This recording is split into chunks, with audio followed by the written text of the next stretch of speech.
오늘 설교 제목인 믿음으로 이르는 의, 즉 이신칭의는 기독교에 있어서 가장 핵심된 고백이요 내용이지만 또 많이들 오해하고 있는 그런 부분이기도 합니다. 믿음으로 의롭다 함을 받는다는 그 표현처럼 믿음이 원인이 되고 의라는 결과를 받게 된다는 하나의 인과관계의 법칙처럼 이해하는 것이죠.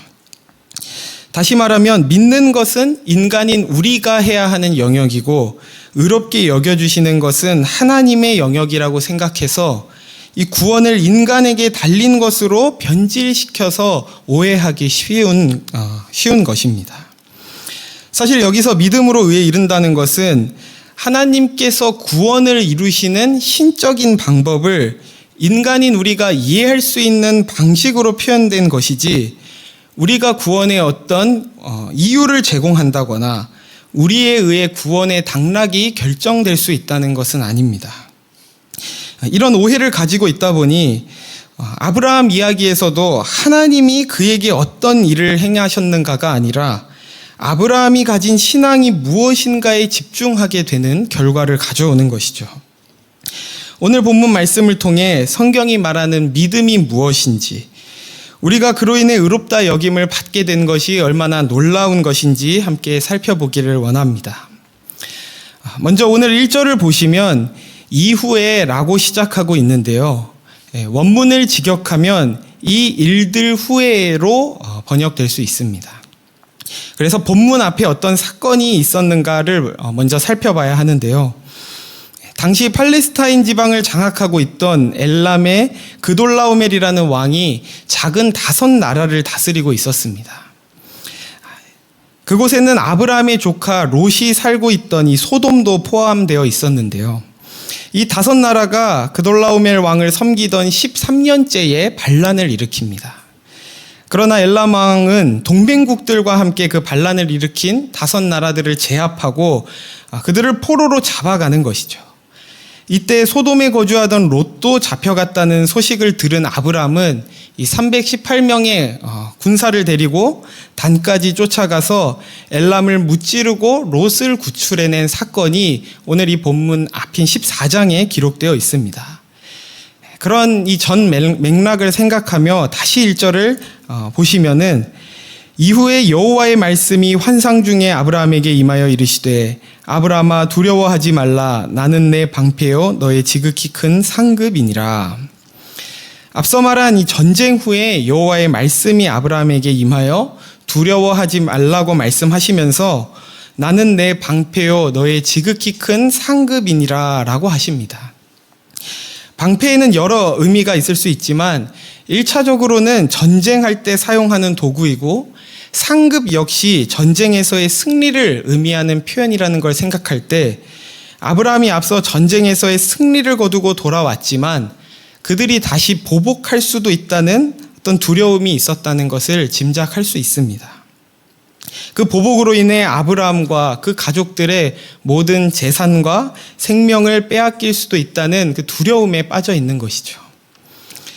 이러한 대외적인 상황과 더불어 아브라함 내면에는 더 큰 두려움의 실체가 있었는데요. 우리 2절 말씀을 함께 읽겠습니다. 아브라함이 이르되 주 여호와여 무엇을 내게 주시려 하나이까 나는 자식이 없사오니 나의 상속자는 이 다메섹 사람 엘리에셀이니이다. 하나님께서 두려워하는 아브라함을 보시고 내가 너의 방패고 상급이라는 위로를 주시지만 이 아브라함은 냉소적인 반응을 보입니다. 나에겐 자식도 없는데 주께서 나의 상급이라고 하시면서 무엇을 주시겠다는 겁니까? 아브라함은 보복에 대한 두려움, 또 가족의 생명을 지키고 대를 이어갈 수 있을까에 대한 두려움은 곧 하나님께서 자신에게 주신 약속에 대한 의심으로까지 이어지게 되는 것이죠. 그러면서 하나님께서 그에게 주신 약속에도 불구하고 내 집에 들인 엘리에셀이라는 종을 내 상속자로 삼겠다고 하나님께 말합니다. 3절에서 다시 한번 그 말을 반복하면서 그의 원망을 더 분명하게 드러내고 있는데요. 우리 3절 말씀을 제가 다시 읽겠습니다. 아브라함이 또 이르되 주께서 내게 씨를 주지 아니하셨으니 내 집에서 길린 자가 내 상속자가 될 것이니이다. 아브라함에게서 마치 아담의 모습이 보이지 않나요? 선악과를 먹은 아담에게 네가 왜 선악과를 먹었냐고 하나님께서 물으실 때 아담은 당신이 내게 주신 이 여자가 자신을 유혹했다며 하나님을 탓한 것처럼 아브라함도 주께서 약속하신 씨, 그 자손을 주지 않았기 때문에 내가 이러한 상황에 처한 것이고 그래서 나는 내 집의 종을 내 상속자로 삼겠다고 반항하듯이 이야기하고 있는 것입니다. 하나님께서는 그에게 분명 너로 큰 민족을 이루고 내 자손이 땅에 티끌같이 많게 하겠다고 약속하셨지만 그가 마주한 현실은 자식 하나 생길 기미가 보이지 않고 심지어 주변 나라들의 위협으로 가족의 생명마저도 보장되지 않는 그런 위험한 상황에 놓이니 나름 자신의 방식으로 대안을 세운 것이죠. 이것이 우리의 현실이지 않나요? 성경의 모든 말씀은 사실 우리에게 주신 약속의 말씀입니다. 그렇게 하나님이 우리에게 영원한 승리와 생명과 영광을 약속하셨다고 하는데 우리의 현실을 보면 그것이 이루어져 갈 기미는 보이지 않고 오히려 그 약속들로부터 더 멀어져 가는 것 같은 삶의 여러 문제와 위기들만 쌓여가는 것 같습니다.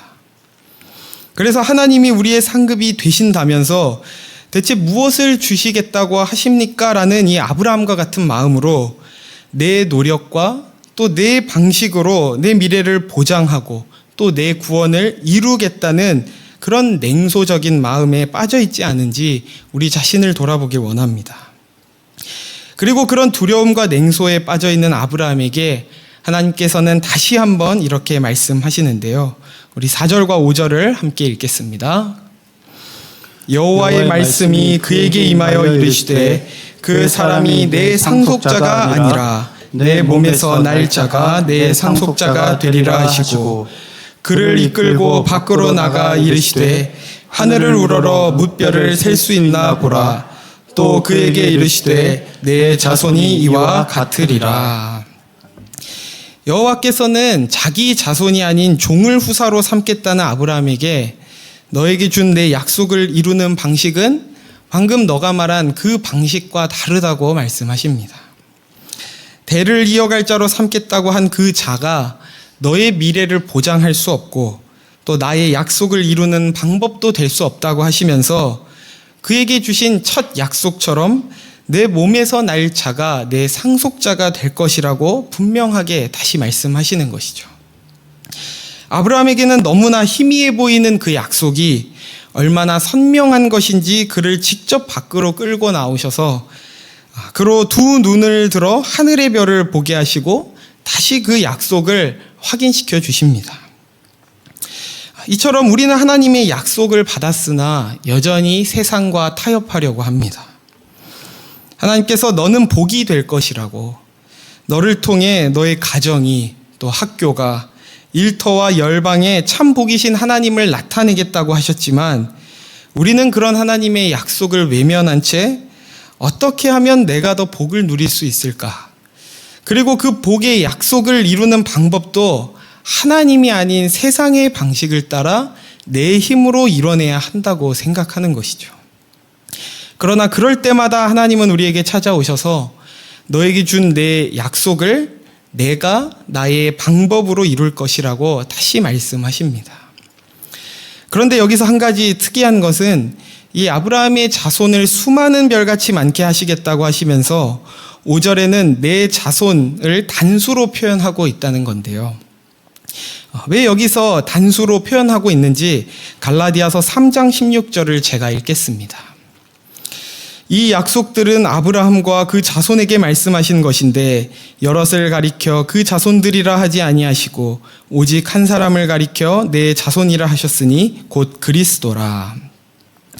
내 자손이 단수로 표현된 것은 바로 한 사람 예수 그리스도를 통해 하나님의 약속이 성취될 것이기 때문이었습니다. 아브라함에게 약속을 주실 때 내 자손이 수많은 별처럼 많아질 것인데 그 약속은 육신적이고 혈통적인 자손들, 앞서 말한 대로 표현하면 인간적인 방식으로 성취되는 것이 아니라 하나님이 주신 약속의 방식, 은혜의 방식인 예수 그리스도를 통해 성취될 것을 이미 이 아브라함에게 약속하실 때부터 예표하고 있었던 것이죠. 그리고 오늘 본문의 핵심 구절인 6절인데요. 우리 6절 말씀을 함께 읽겠습니다. 아브라함이 여호와를 믿으니 여호와께서 이를 그의 의로 여기시고. 아멘. 여기에서 성경에 믿음이란 단어가 처음 등장합니다. 그의 의로 여겨주신 그 믿음이란 무엇을 말하는 걸까요? 아브라함에게는 언제부터 믿음이 있었다고 말할 수 있으며 어느 기준을 넘으면 믿음이 있고 어느 기준에 미치지 못하면 믿음이 없는 걸까요? 그리고 여호와께서 의로 여겨주셨다고 한 그 아브라함의 믿음은 정말 의로 여겨주실 만한 것이었을까요? 우리는 인간적인 차원에서 믿음을 어떤 윤리 도덕적 개념처럼 생각하지만 이 성경이 말하는 믿음은 우리의 이해와는 굉장히 다르다는 것을 보여줍니다. 우리가 아브라함의 생애를 돌아보면 그는 아버지 데라 밑에서 함께 우상을 섬기다가 하나님께서 느닷없이 그를 찾아오셔서 너로 복이 되게 하시겠다는 약속을 주십니다. 그리고 그 약속을 이루시기까지 아브라함과 동행하시고 그에게 자신을 나타내시고 그를 그렇게 설득하신 끝에 그가 여호와를 믿으니 이를 그의 의로 여겨주신다는 이 말씀이 오늘 등장하고 있는 것이죠. 그렇게 아브라함의 생애 가운데 역사하신 하나님을 볼 때 믿음이란 아브라함이 애써서 깨닫고 헌신한 것이 아니라 하나님이 그에게 은혜로 심어주셨다는 것을 우리가 보게 됩니다. 우리는 자꾸 아브라함에게 집중해서 아브라함의 위대한 믿음을 본받자는 것으로 가려고 합니다. 그러나 성경은 그와 같은 믿음을 가지면 하나님께 선택을 받고 의를 결과로 얻게 된다는 그런 의미로 말하고 있지 않습니다. 이전에도 한번 말씀드린 것처럼 우리가 아브라함을 믿음의 조상이라고 하는 것은 그가 남들보다 위대한 믿음을 가졌기 때문이 아니라 하나님께서 그를 당신의 자녀로 부르시고 구원의 약속을 이루시는 그 방법, 그 수단이 되는 믿음이 무엇인지를 가장 잘 보여주는 대표로서 아브라함을 성경이 내세우고 있다는 것입니다. 아브라함은 우리와 다를 바 없이 우상을 섬겼고 하나님께 부름을 받은 후에도 의심했고 불평했으며 하나님이 아닌 자신의 방법과 지혜를 동원해서 그의 생명과 복을 보장받으려 했습니다. 그런 그의 삶에 하나님께서 개입하셔서 그로 복이 되게 하시고 구원을 얻게 하시는 그 하나님의 열심과 은혜를 우리 인간 편에서는 믿음이라는 말로 이해하고 있다는 것을 기억해야 합니다. 그럼에도 이 믿음이라는 하나님의 방식이 우리에게는 익숙하지 않기 때문에 역으로 믿음의 반대가 무엇인지를 생각해 보면서 믿음에 대해 더 깊이 생각해 보려 하는데요. 믿음의 반대는 무엇일까요? 네, 아마 불신이라고 생각하는 분이 계실지 모르겠는데 믿음의 반대는 행위입니다. 우리 로마서 4장의 1절부터 5절 말씀을 제가 읽겠습니다. 그런즉 육신으로 우리 조상인 아브라함이 무엇을 얻었다 하리요? 만일 아브라함이 행위로서 의롭다 하심을 받았으면 자랑할 것이 있으려니와 하나님 앞에서는 없느니라. 성경이 무엇을 말하느냐? 아브라함이 하나님을 믿음에 그것이 그에게 의로 여겨진 바 되었느니라. 일하는 자에게는 그 삭시 은혜로 여겨지지 아니하고 보수로 여겨지거니와 일을 아니할지라도 경건하지 아니한 자를 의롭다 하시는 이를 믿는 자에게는 그의 믿음을 의로 여기시나니. 성경에서는 늘 믿음과 행위, 또 믿음과 율법을 대조하고 있습니다. 앞에서 믿음이란 아브라함이 하나님께 어떤 이유나 원인을 제공해서 그에 대한 결과로 얻어낸 것이 아니라 하나님께서 그를 먼저 찾아가셔서 약속하시고 기다리시고 설득하셔서 그를 믿음의 자리까지 가게 한 은혜요 선물이라는 것을 우리가 살펴봤는데요. 그렇기 때문에 그는 하나님 앞에서 자랑할 것이 없는 자였습니다. 그렇다면 믿음의 반대는 무엇이냐? 자기의 수고를 따라 결과를 얻는 방식을 말합니다. 아브라함이 엘리에셀을 통해서 자기 대를 잇겠다고 했던 것처럼 어떤 결과를 얻기 위해서는 자기 스스로가 원인을 제공해야 하고 그것에 대한 결과를 얻어내는 방식을 성경에서는 행위라고 말하는 것입니다. 그래서 방금 로마서에서 읽은 것처럼 바울은 일하는 자에게는 그 삭시 은혜가 아니라 무엇이라고 하냐면 보수라고 하는 것입니다. 다시 아브라함의 이야기로 돌아오면 그는 하나님을 믿기까지 자기가 수고한 것이 없었습니다. 그는 하나님의 약속을 의심하고 부인했으나 포기하지 않으시는 하나님 때문에 마치 끌려가듯이 인도받았고 결국 그가 여호와의 약속을, 그 여호와를 믿게 된 것인데 하나님께서는 그것을 마치 그가 한 것인 양 의로 여겨주셨다는 것입니다. 죄된 본성을 지닌 우리에게는 이 은혜의 방식이 조금 불편하게 느껴질 수 있습니다. 자신이 수고한 것이 아닌데 수고한 것처럼 삭슬 주시고 의롭게 여겨주시면 정말 수고하고 애쓴 사람은 무엇이 되냐고 따지고 싶은 것이죠. 그런데 성경에서 그 수고하고 애쓰는 사람, 다시 말해서 율법의 행위로 그의 앞에 의롭다 하심을 얻을 수 있는 육체는 단 한 사람도 없다고 말씀하십니다. 우리가 제공한 원인, 우리가 한 행위에 대한 결과는 필연적으로 사망일 수밖에 없다고 선언하고 있는 것이죠. 그렇다면 왜 하나님은 이 아브라함을 인도하시면서 그 과정 가운데 99세가 될 때까지 자식을 주지 않으신 걸까요?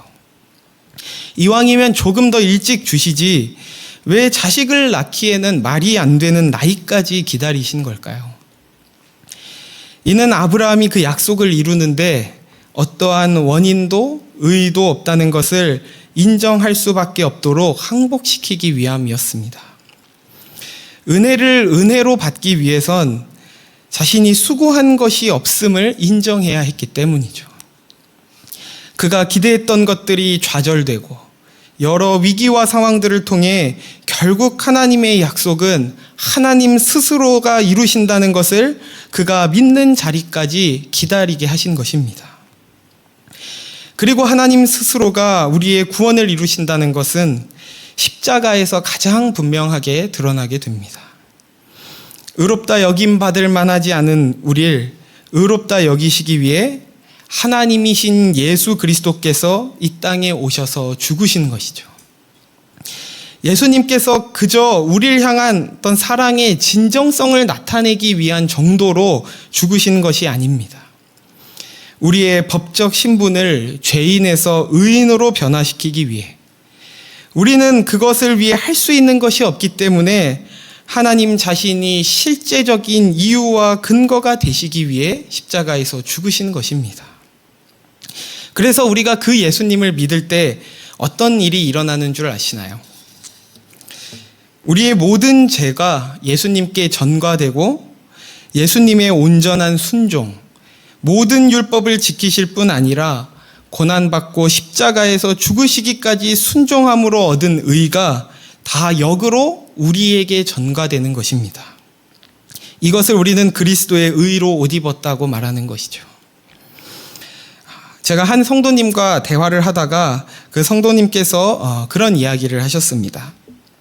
자신이 언젠가 죽어서 하나님 앞에 서게 될 때 내가 이 땅에서 잘못했던 일들에 대해 꾸중을 듣고 벌을 받게 될 것이라는 겁니다. 혹시 여러분들도 그런 생각을 해보셨나요? 그런데 우리가 하나님 앞에 섰을 때 우리는 결코 하나님께 징계를 받지도 꾸중을 듣지도 않을 것입니다. 왜냐하면 하나님께서 예수 안에 있는 우리를 보실 때는 우리의 행위로 보지 않으시고 예수께서 의로우신 만큼 우리를 의롭게 보실 것이기 때문입니다. 우리는 이것을 복음이라고 부르는 것이죠. 우리는 사실 믿음으로 구원을 받는 것이 아닙니다. 예수로 인해 구원을 받는 것입니다. 그러니 우리가 남들보다 조금 더 잘났다고 우쭐댈 거가 없고 또 조금 더 못났다고 해서 위축될 필요가 없습니다. 우리를 의롭게 여겨주시는 그 하나님, 실제적으로 의롭게 하신 예수 그리스도 앞에서 어떠한 차별도 있을 수 없기 때문입니다. 바울은 그것을 로마서 3장 20절에서 22절에서 이렇게 말씀합니다. 그러므로 율법의 행위로 그의 앞에 의롭다 하심을 얻을 육체가 없나니 율법으로는 죄를 깨달음이니라. 이제는 율법 외에 하나님의 한 의가 나타났으니 율법과 선지자들에게 증거를 받은 것이라. 곧 예수 그리스도를 믿음으로 말미암아 모든 믿는 자에게 미치는 하나님의 의니 차별이 없느니라. 아멘. 끝으로 그럼에도 왜 자꾸 우리는 이 믿음을 믿음으로 이해하지 못하고 또 믿는 자로서의 삶을 잘 살아내지 못하는가를 나누고 말씀을 마치려 하는데요. 우리는 자꾸 믿음을 왜곡해서 행위화하고 내 의와 자랑으로 그 은혜를 대체하려고 합니다. 그래도 내가 이만큼 깨달았고 이만큼 노력했고 이만큼 믿었다고 하면서 다른 이들과 차별을 두고 싶어 하는 것이죠. 이렇게 믿음이 아닌 행위로 신앙생활을 하다 보면 우리는 금세 지치고 억울해집니다. 그렇게 억울해서 무엇을 하게 되냐면 다른 보상을 찾고 원망하게 되는 것이죠. 저와 여러분이 우리의 의가 아닌 예수 그리스도의 의로 의롭다 여겨주시는 그 은혜에 붙들려 있음을 기억하기 소원합니다. 그것을 우리가 놓치기 때문에 내가 죄를 좀 덜 지은 것으로 위안을 삼고 또 죄를 더 지으면 낙심하거나 혹 다른 일을 비난하는 것으로 우리의 신자된 책임을 대신하려고 하는 것이죠. 반대로 이러나 저러나 예수님만 믿으면 똑같이 의로운 것이니 게으름을 피워도 되겠다고 생각한다면 그건 역시 의롭다 여겨주시는 그 은혜가 믿음이 무엇인지 잘 알지 못하는 것입니다. 좀 전에 읽은 로마서 3장 더 뒷부분인 30절과 31절을 우리 함께 읽겠습니다. 할례자도 믿음으로 말미암아 또한 무할례자도 믿음으로 말미암아 의롭다 하실 하나님은 한 분이시니라. 그런즉 우리가 믿음으로 말미암아 율법을 파기하느냐? 그럴 수 없느니라. 도리어 율법을 굳게 세우느니라. 아멘. 의롭지 않은 우리를 예수의 의로 의롭게 여겨주셨음을 알게 되면 우리는 무책임해지는 것이 아니라 더욱 의의 자리로 나아갈 수밖에 없게 됩니다. 그래서 바울은 믿음으로 말미암아 율법을 파기하느냐? 그럴 수 없느니라 라고 단언하면서 유대인들이 아무리 노력하고 애써도 결코 지킬 수 없던 그 율법을 예수로 말미암은 은혜의 법 아래 있을 때 도리어 굳게 세우게 된다고 고백하는 것이죠. 말씀을 맺겠습니다. 아브라함의 생애에서 그의 믿음이 가장 두드러졌던 사건은 무엇이었나요? 이삭을 제물로 바치는 사건이었죠. 그런데 우리가 믿음이 무엇인지 앞서 살펴본 것처럼 여기에서도 마찬가지로 이 아브라함이 하나님께 어떤 결단을 하고 헌신을 했다는 것을 말하려는 것이 아닙니다. 그는 죽은 자를 살리시며 없는 것을 있는 것으로 부르시는 그 하나님을 알았기 때문에 그의 결단과 의지로는 할 수 없는, 사람으로서는 할 수 없는 그 순종을 기꺼이 할 수 있게 된 것입니다. 하나님께서 예수를 보내시고 그를 통해 우리를 의롭다 여겨주신 것은 우리가 이전에 살던 방식에서 조금 더 나은 정도로 살게 하시기 위한 것이 아닙니다. 이전과는 전혀 다른 율법과 행위가 아닌 은혜와 믿음으로 사는 새로운 차원의 삶을 살도록 우리를 부르셨습니다. 그 놀라운 믿음이 우리에게 속한 것이 아니라 하나님께 속한 것임을 알아 우리의 믿음이 더 깊어져 갈수록 하나님의 은혜를 더욱 찬양하고 의의 자녀다워지는 복과 영광이 저와 여러분의 삶을 통해 드러나기를 예수님의 이름으로 축원합니다. 이 시간 우리 말씀을 기억하며 믿음이 없이는 함께 찬양하길 원하는데요. 믿음이 없이는 우리 하나님을 기쁘시게 할 수 없다는 고백을 드리며 우리에게 그 믿음을 구하는 마음으로 함께 찬양하길 원합니다.